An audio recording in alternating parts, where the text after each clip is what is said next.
Join us, the Humanitarian Heartbeat Podcast, on a journey where we delve into the heart of the matters that truly make a difference. Our mission is to create a platform where we can openly discuss topics that often go unnoticed or unexplored. We aim to shed light on these crucial issues and have meaningful conversations. We invite you to tune into our podcast, where we will explore the depths of these subjects and let our hearts guide the conversation. Together, we can create a space where everyone's voice is heard and where we can collectively work towards a better future. Hi, everyone. Welcome to the Humanitarian Heartbeat Podcast. I am your host, Nia Imani, and I have the pleasure of interviewing. Y'all see this beautiful face, but I'm going to tell y'all her name. Her name is Shanise Pearce. Welcome. Thank you for having me. Y'all, when I read this bio and get into this, y'all are going to be like, what? Because she definitely does not look like what she's been through, what she's going through. And I'm just going to get into it. Listen closely. Turn up that volume. Shanise Pearce is the founder and CEO of the Advocacy table. You see it behind her. Yes. A patient advocacy organization focused on advancing equitable access to early detection, genetic screening, and survivor support for communities impacted by hereditary cancers. This is the part I'm talking about, y'all. She is a triple negative breast cancer survivor who carries the PMS2 and BRCA2 gene mutations and lives with Lynch Syndrome. Shanise uses her lived experience to inform policy conversations that address barriers to timely diagnostics, gaps in patient navigation, and the disproportionate cancer burden faced by underserved populations. She has provided testimony before state lawmakers and serves on the American Cancer Society's Making Strides Columbus Executive Leadership Committee and Susan G. Komen Columbus Board. Not done, y'all.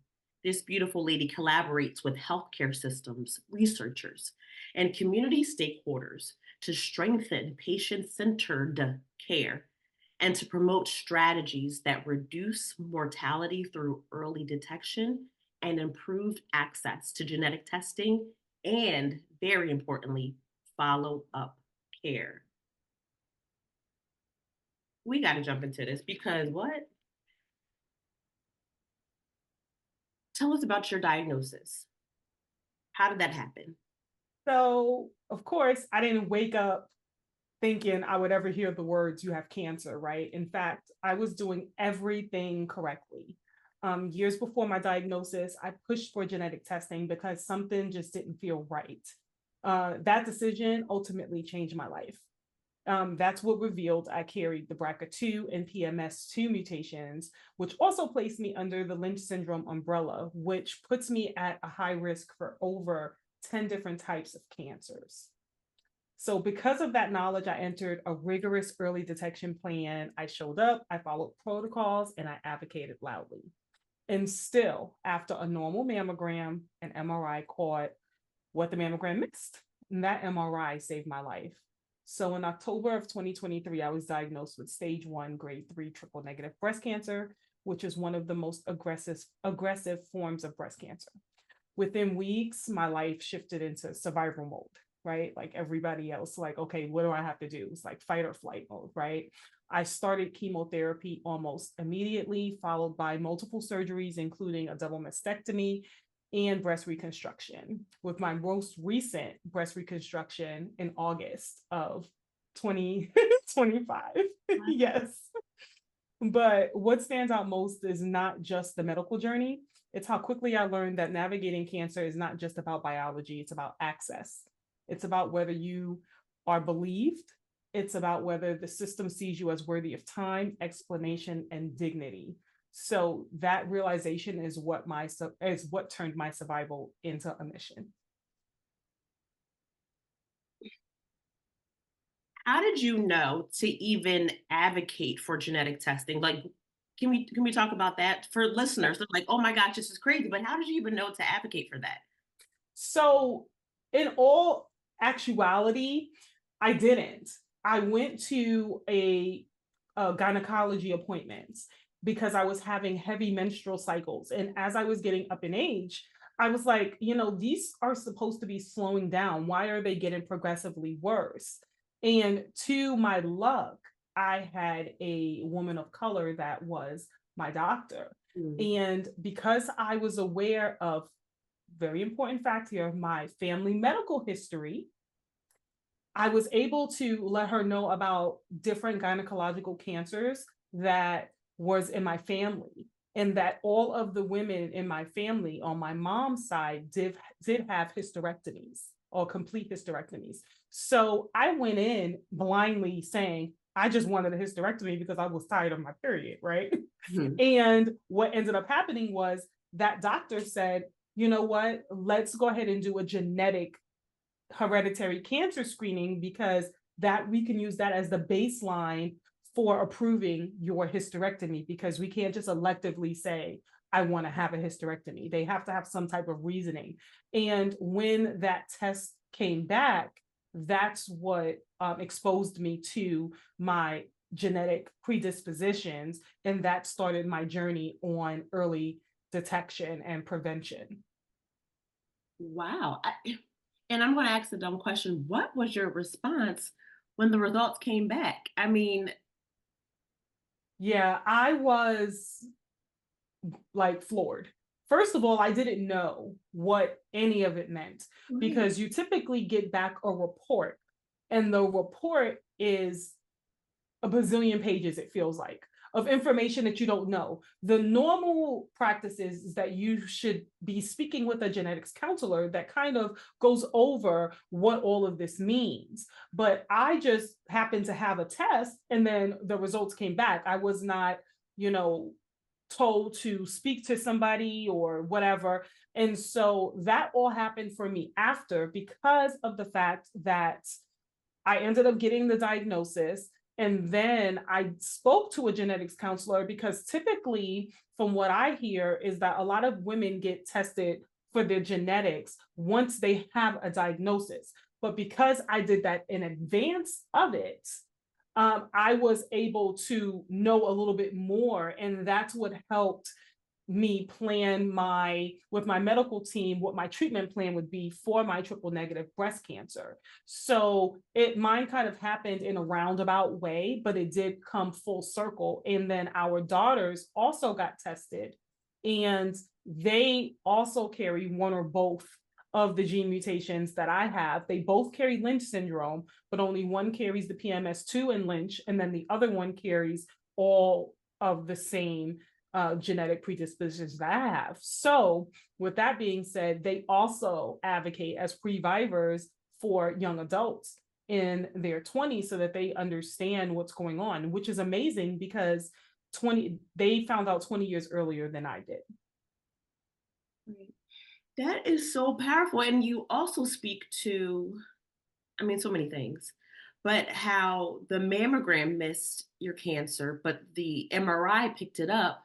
So you Mm-hmm. also speak to um, specific and accurate screening, because a lot of Right. people push for mammograms, and I'm not dissing that, but it's like not all mammograms pick up like you need a very Right. specific Right. screening to pick up. And with my preventative care is why I was able to get the MRI. So the top of the year, I typically get my mammogram, and then halfway through the year is when I get my breast MRI. But that's tied to the gene mutation. So I was able to do that. And ironically, now, since my one of my daughters has the same thing, she had just got her first, she never even got a mammogram, she had got her first breast MRI because of the gene mutation in her 20s. Now, I feel like women, because dense breast tissue is a thing, should be also pushing to advocate for themselves to say, hey, I want a breast MRI, because, like previously mentioned, The mammogram did not pick up the mass. My mammogram was normal in January of 2023. But in October, when I had the breast MRI, it picked up two masses that were on top of each other like this, right? And they were very small. Like if you take a pencil and put a dot on a piece of paper, that's how tiny they were. And so my breast doctor at the time, she couldn't even feel anything. So I didn't feel anything. I didn't have a lump or anything. So she like sent me off right away to get an ultrasound. The ultrasound still could not determine what it was. So then that's when I had a biopsy after that. When you get breast MRIs, they pick up everything. So the breast doctor was like, it's nothing. Go ahead and schedule your appointment for 6 months. I'll see you in 6 months. And because the ultrasound didn't detect what it was, I had to get that biopsy. And then that biopsy came back saying that I had a cancerous cell on top of a non-cancerous cell. And because of my BRCA mutation and PMS2 mutation, they wanted to act very aggressively. And I went immediately into chemotherapy. Like, I feel like that next week. And now you're speaking to something else. Imagine if you would have listened to the doctor who assumed that it was nothing, just wait 6 months. Right. Yes. And we have to have better relationships as people of color with our medical team, because a lot of that past trauma comes up, or a lot of people automatically believe what the doctors say. Doctors are people and humans, just like everybody else, that are privy to mistakes, right? And so always question everything, always ask. Second opinions, you can always get second, third, fourth. That is your own prerogative. And if you are working with a medical team that shies away from you doing that, get a new medical team, because it is nothing that is going to do anything but protect you, and make sure that you have a baseline to say, okay, 2 out of 3 doctors said this same thing. This is the probability of me saying, yes, I need to do this, or no, or maybe I need to go somewhere else. You're the ultimate advocate. And now I'm thinking, for your daughter and for yourself initially before your diagnosis, did you have insurance, and did your insurance cover that? So yes. So I had insurance. My insurance did pay. I actually had 2 genetic tests. So the first genetic test that I had was when I initially found out about the gene mutations. Then when I had my diagnosis, I was speaking to a genetics counselor at that time to go over my entire family history to find out, where this could have possibly come from. Because again, back in the day, in Black and brown communities, they do not talk about anything. You just find out somebody died, they have cancer, that's it, right? So when I'm calling on the phone speaking to everybody, they're like, I don't know. So I was advised to bring my daughters along, and because they were over 18, they were able to make that decision for themselves. And we sat and we talked about it. And when one of my oldest daughter made the decision, the genetics counselor said, well, for you to be able to have her genetic testing covered for free, pay this fee. So it was $250. I was able to pay it. I took it again. I was like, maybe something's wrong. Yeah, let me just go ahead and take it again. It's an error. What can it come back? And he was like, no, it's genetics. It's gonna come back, and say what it says. But I was able to get our daughter tested. Then I was also able to send my test results to all other family members, even outside of the state, for them to get tested as well, just so that we can continue to fill in the gaps from my family tree and the medical history. And come to find out that my youngest sister also carries the PMS2 and a Lynch Syndrome gene mutation. Yes. Now, we still don't know where that stemmed from, but as I had family members pass away at funerals, now because the conversations are more prevalent, right? I found out that I have family members on my dad's side that had BRCA1, BRCA2, like all types of things, but the types of cancers that run in my family are similar on both sides. Mm-hmm. So we still don't know. My dad has since passed on, and we're not really sure because both of my grandmothers on both sides had breast cancer, right? So we're still learning about what's going on, but because I started this process, more lives in my family can be saved. Yeah. Yeah. Now, and I know people are saying too, like, okay, I've heard of BRCA1. I think I've heard of Lynch syndrome. What in the world is PMS? What is like, how does the doctors describe it? Like, what is that? I've never even heard of it. So, and I'm still learning myself, so I'm no expert, but PMS2 is tied to colon cancer. Yes, and there's also a gynecological cancer in there. I think it's like cervical. I think it's cervical cancer, but I could be wrong. Listeners, do your research. But I have it on my website as well. So I think I have a blog in there that talks about it in more detail. But it is tied to the gastro system. Wow. And so for me, my preventative care, I do every year, I do colonoscopies, endoscopies.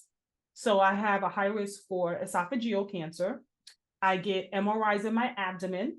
I have a high risk for all types of cancers that are related to the stomach. So stomach, bowel, like everything.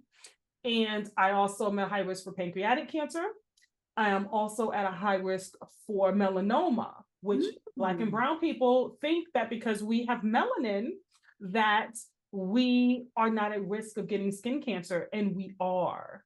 And we are. So every year I go to the dermatologist and they do a full body scan and they make sure to look at any moles, answer any questions. And ironically, I just had my yearly exam for the melanoma prevention, and I have a line. You can't really see it on camera, but there's like a dark line in my index finger on the left hand that we are monitoring closely because that could be something that deals with fingernail cancer. Yes.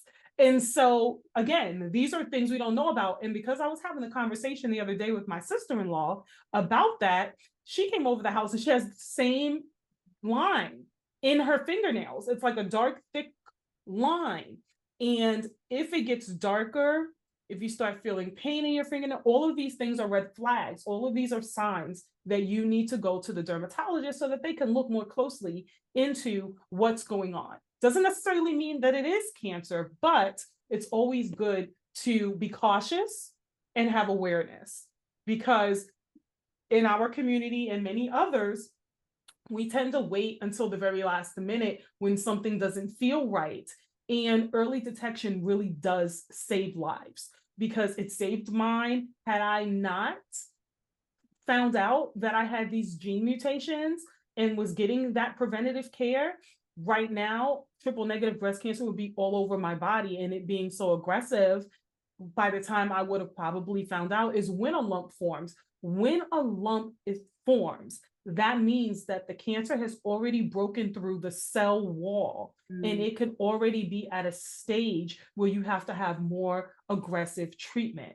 We don't want that because it lessens our survival rates, which is why, as Black and brown people, we are dying at a higher mortality rate than our counterparts because we don't really pay attention to our bodies. You better drop those gems. And this is, I mean, and we're going to get to other questions, but Lord have mercy. You also speak to a million things, but how does that, another dumb question, how does it feel to know that you are at a higher predisposition to get certain cancers? Like, does that weigh on your mind or no? Yes, it does. And at first, I was devastated, like, oh my gosh, like, what does this mean? But because my children Mm, also have these same genetic predispositions, I tend to answer a lot of questions for them. They are young adults in their early 20s. My daughter, who has the same as me, as ask me questions like, should I have a double mastectomy right now? Should I freeze my eggs? mm, Will I be able to have children?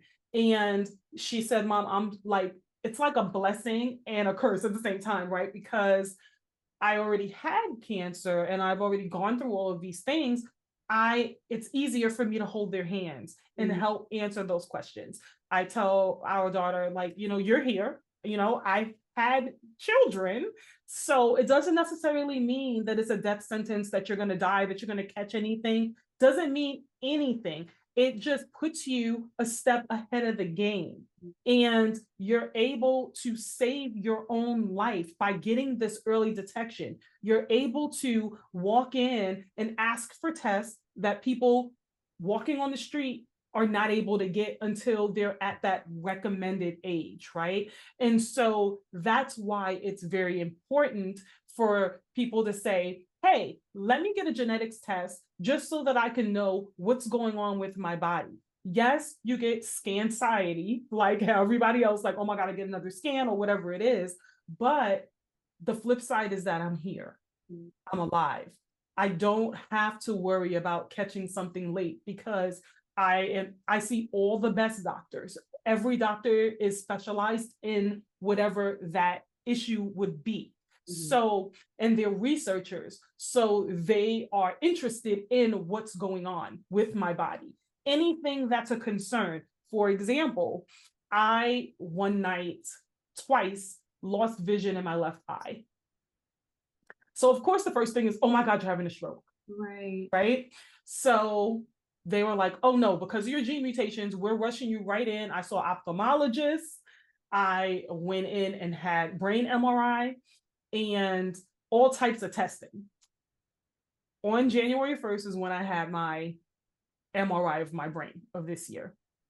I just got the results back like the next day or two after that.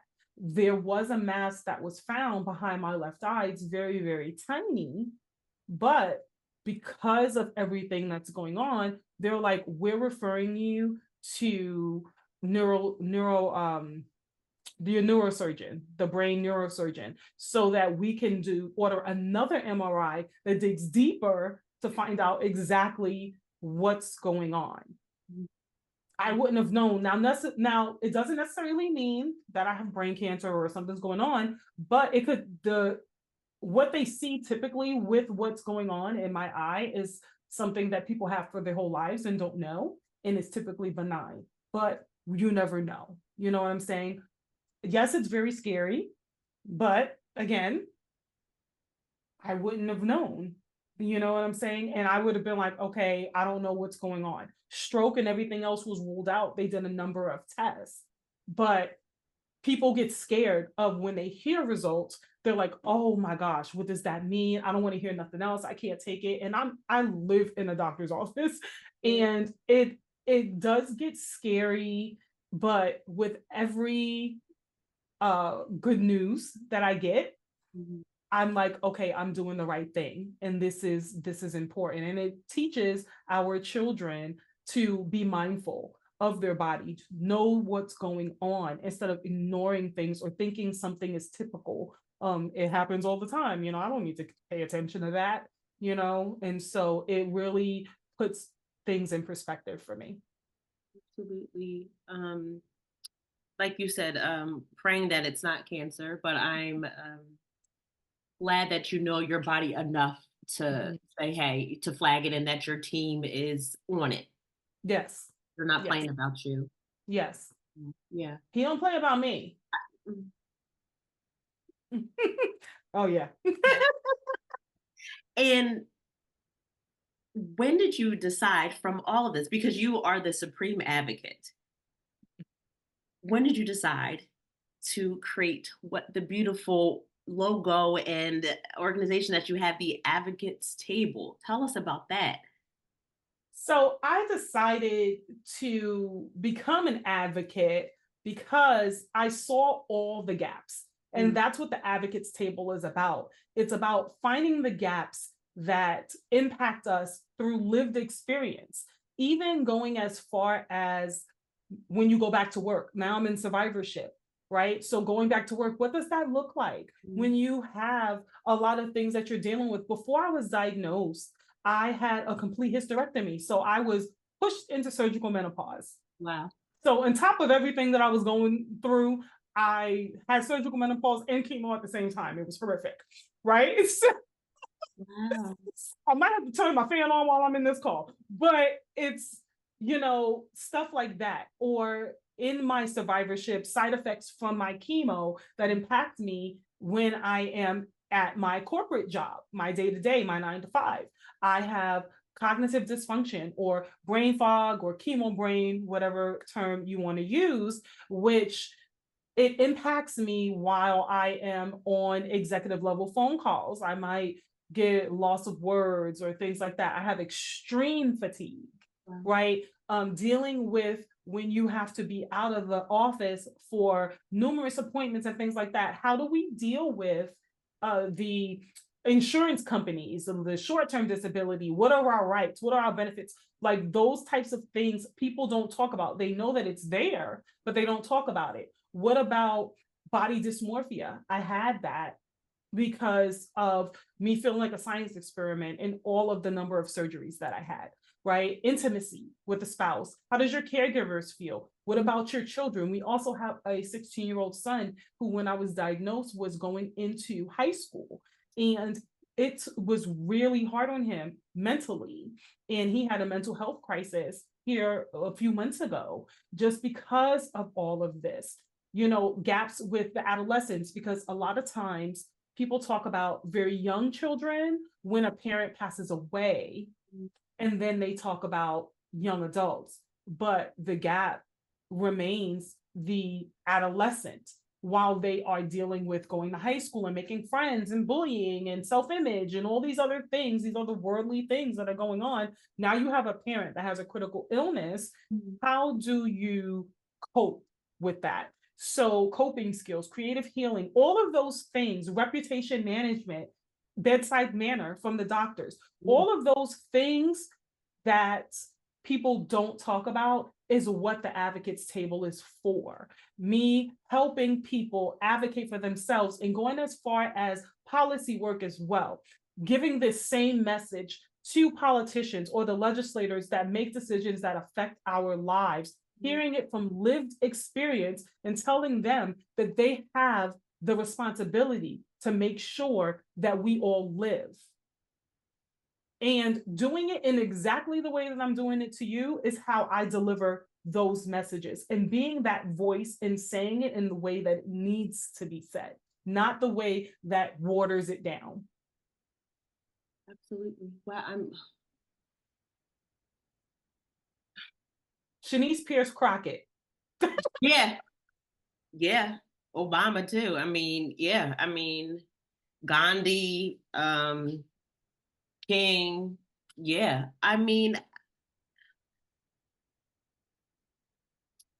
Okay. I know I'm around it because there's 37 things that matter right now. What was it like talking in front of legislators? And what was that feedback like from them? And what have you seen them trying to do or have done based off of your lived experience? So the first time that I did policy work was for the triple negative breast cancer awareness bill in the state of Ohio. And I wrote something and I stood up there and I read it, and I was the last person. I don't know if that was strategic or not, but I was up there for way longer than I was supposed to. And one of the senators, she came out at the end and wanted to take a picture with me and someone else. Like, oh my gosh, you guys, what you said was so impactful, answering their questions. And it was a unanimous yes with all 31 legislators. And in Ohio now, The triple negative breast cancer bill has passed, and March is now Triple Negative Breast Cancer Awareness Month in Ohio. And in Ohio, in Cuyahoga County, which is in Cleveland, there is the highest mortality rate for Black and brown women, higher than the national average of deaths. And so that was something that I mentioned as well, right? Because it's very important that they know, like, this bill needs to pass, because you see me, I'm who's dying. I'm who's dying. Not saying that triple negative breast cancer doesn't impact other communities, but we're dying at a higher rate. And what I said at the end of my testimony was that we pay doctors so that we can stay well, not to die. And if anybody listening wants to hear my testimony, it's on my website as well under my portfolio page. And I have a couple of testimonies that I did there. And each time I testify, I always get the most questions. The last time I testified for another bill, there was not a dry eye. Wow.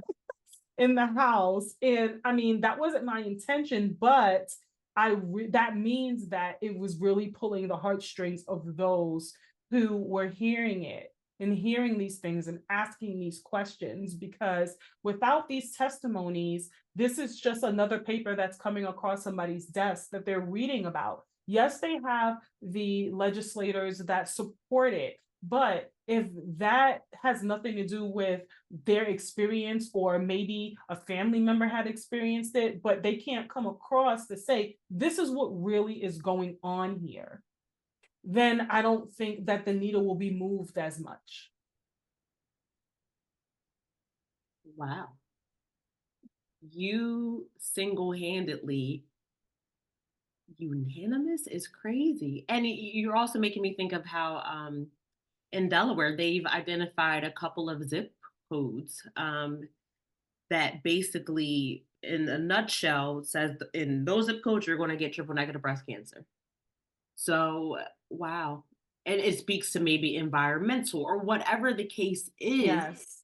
But you're speaking to, hey, beautiful ladies, hey, beautiful Black ladies, this is what's going on. We need to pay attention to ourselves. And this is how we do it. And triple negative, there is no easy treatment plan for it. And there's like, what worked for me might not work for somebody else. That's why other bills that are on the docket, like a biomarker bills and things like that, are very important, because of the fact that, let's say the biomarker bill was available for me when I was diagnosed, I would have been able to get the exact treatment that was specific to my gene mutations and knowing how it would interact with my body, so that I have 100% survival rate. So these are things that need to be like brought to the forefront, that people don't really understand. They hear about it on TV and passing and things like that, but until you are affected by it, you don't know. That's in people's mind, that's everybody else, that's not me. And this is everyone's problem, because cancer, and this is what I said at the last time I testified, cancer impacts everybody at some point in their lives, whether it be yourself, your family member, a friend, a coworker, here one day, gone the next, don't know. And you're like, wow, we don't have a date, a death date. We do, we don't know it, but your life is short. It truly is. And all of this happening to me has put my life in perspective. And my living legacy now is for another person to live. If I have helped just one person save their life, it would have all been worth it. I can tell you do a lot of mic drops, and I know you're not talking for a mic drop, but whoa. How does it feel to always tell your story? Does it feel like PTSD? Is it traumatic? Or because this is your mission, it's not? It's not. I'm a people person. I'm a relationship builder. It's not. Each time I choose to tell my story, I consider the audience And I will make sure that I am evoking emotions and making people think twice and want to ask questions and feel a sense of comfort that, hey, since you spoke, I now feel like I can ask a question, or I can go to my doctor now and I know I'm empowered, right? So it's, for some people, it is traumatic to have to constantly relive it. But for me, I am so headstrong in my purpose that I know that by me continuing to tell the story, and I want that call to action for someone to be, oh my gosh, you helped me. You helped me talk to somebody else. You know, you helped me build that relationship with my doctor that I didn't think that I could. I ask these questions. I now know that I won a genetics test because of, you know, what you told me. And I found out this and that, you know. So for me, that's what's amazing about it. And it's not traumatic for me. I won't hang up after this call and be like, oh, like, no, I will go run downstairs to the basement with my husband and be like, babe, oh my God, I just did this and I hope this, I can't wait for it to go. Like, that's how I am. Wow. You are, I, I'm sure, do you take a lot of people's words away? Because I talk a lot and I'm very sassy and I never not have words, but wow. And I'm gonna ask for your website and all of that, but I was on a call and you would be perfect for this. I was on a call, and a lady said pretty much every woman in her family passed away at the age of 60 something. And it was of cancer. And I'm assuming she's like 40 something. And her daughter kind of said, well, mom, you only have like 20 years. And she was saying that to say that she's scared, but she had not done any genetic testing. She had not told her primary provider, like none of those things. So I say this to say, what do you say to those people? Because this is something that you are perfectly able to speak on. What do you say to those people who are scared and aren't, because of their fear, they're not moving forward to figure out what's going on with their family and hopefully to save their lives and their children's lives too? So what I will say to those people is it's very normal to feel that way. Um, some people go their whole lives and don't know, you know, and they wait until something might happen or something might not happen, right? But when we have children, let's put them first in their future, right? Let them live a life, live a life, right? And if someone is afraid, there's something now that there's documents that are in doctors' offices that I saw that says you can have a patient advocate with you. So I am open and free to, I'll be on the phone, I'll be on the Zoom.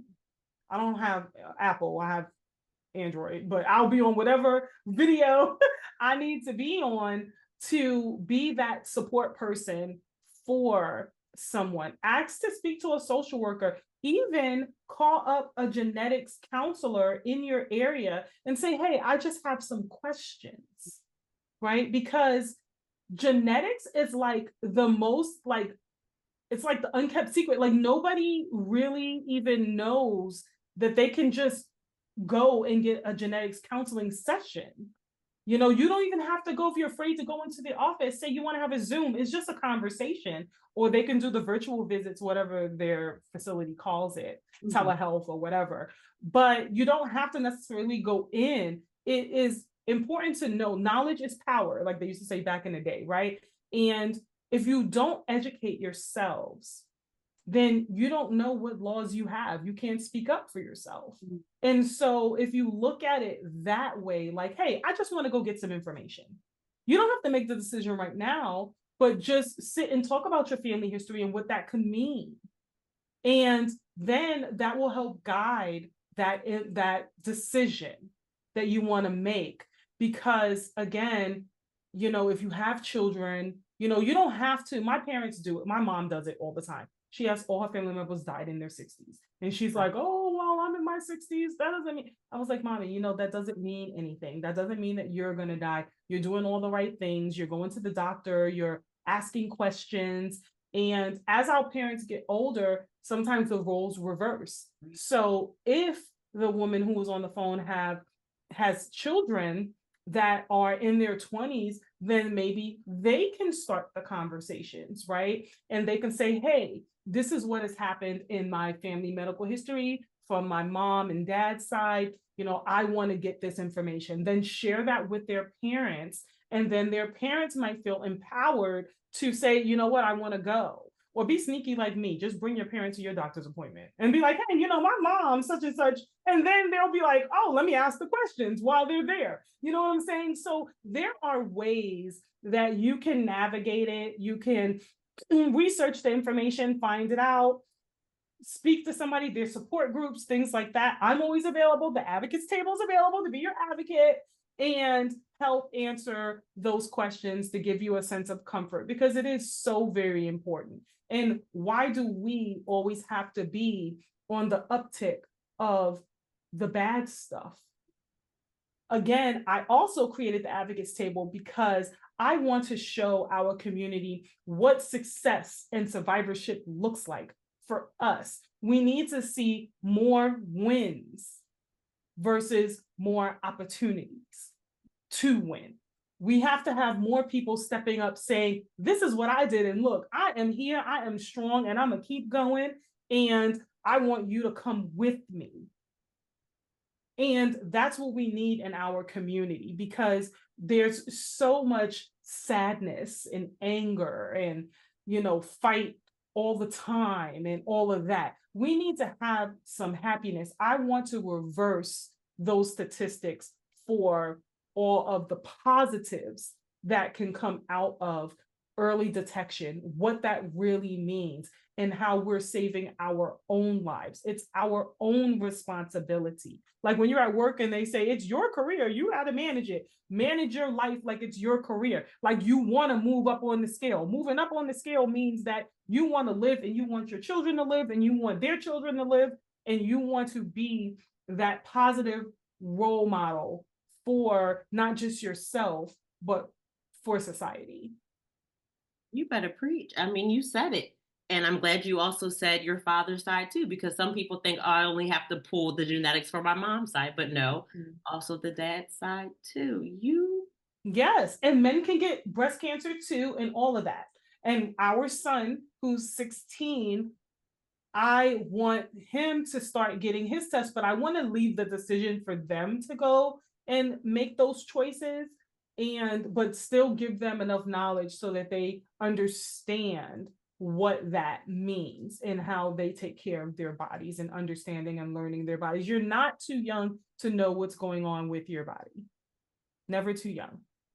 You were absolutely right. And I love everything that you said, because I am the same way. I do not have a diagnosis, but I will join whatever and get whatever done, because I consider myself my sister's keeper. So what you kidding me? That whatever test I enroll, whatever is done to me, I can potentially save my sister. Are you kidding me? Of course I'll do it.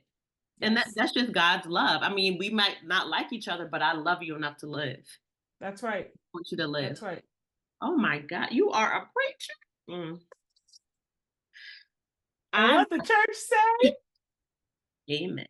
That's right. I know people are saying, listen, Shanise, okay, we need you to be the keynote speaker. We need you to testify again. We need a bill in your name. We need to be on your platform. Tell them your website. Tell them how to contact you, because all the things. Yes. So if there's anybody out there, just like Nia said, that would love to get in contact with me, whether it be for a speaking engagement, whether you are a facility who wants to learn about advocacy or reputation management or any of the things, you can find me at theadvocatestable.org. And there are links there that I have a resources page. I have a blog. Nia was on one of my newsletters on LinkedIn. You can find me on all social media platforms under Shanise Pearce. That's just my first and last name, the easiest way you can find me. And you can find all information about me, my organization, and what we have to offer just by going to my website on the advocatestable.org and then seeing some of the amazing work that I am doing in the community. I am open and available, looking to be booked and busy. Everybody, we're in the new year. So please definitely reach out to us. We would love to advocate for you on your behalf. We are all in this together, and it's all of our responsibilities to not only save my life, but to save your life and your life and your life and your life.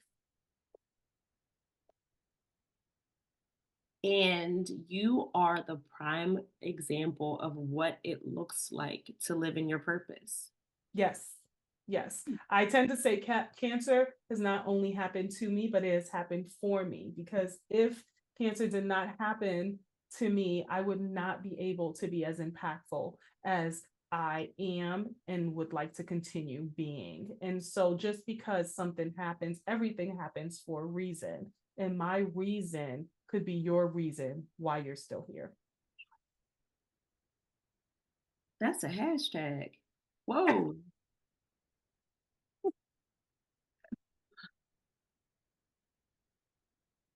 Well, y'all, I have no words. I learned a lot. You are absolutely amazing. Thank you. Why you? No, but thank you for answering God's call. I know it's heavy, but you carry it so beautifully. And you are daily, whether you get the acknowledgement or not. And I'm sure you get some acknowledgement, but whether you know it or not, you are saving lives daily. Thank you.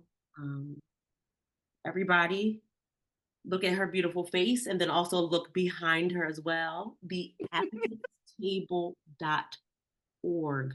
Yes, we move. There you go. There you go. I will make sure the link is everywhere. Thank you so much for joining us. Thank you for having me. I feel so honored and blessed. I'm going to end with y'all. This is the last thing you're going to hear. The advocatestable.org. Thank you for joining us on the Humanitarian Heartbeat podcast. Remember, each conversation brings us closer to a world where compassion thrives. Stay connected, stay informed, and let's keep the heartbeat of humanity alive. Subscribe, share, and be a part of our journey to make a difference, one conversation at a time. Until next time, keep your hearts open, your minds curious, be a blessing to others, and give agape love. God bless.